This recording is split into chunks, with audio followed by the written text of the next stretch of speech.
এবার আল্লাহ বললেন হজের আজান দাও। কি দাও? ওয়াআযিন ফিন-নাসি বিল-হাজ্জি ইয়াতুকা রিজালান ওয়া আলা কুল্লি দামির ইয়াতিনা মিন কুল্লি ফাজ্জিন আমিক। সুবহানাল্লাহ পড়েন। ওয়াআযিন ফিন-নাসি বিল-হাজ্জ।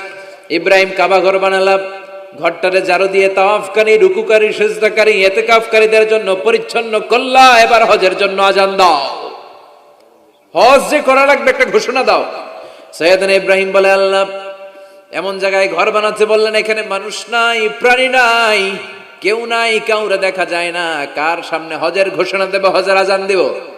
কাউরে তো আমি দেখি না।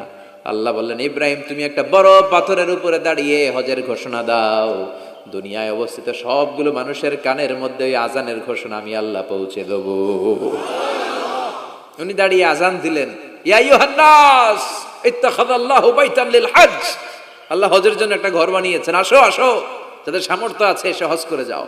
তখন পৃথিবীতে যত লোক ছিল প্রতিটা মানুষের কানের ভেতরে আল্লাহ ওই আজানের ধ্বনি পৌঁছে দিয়েছে।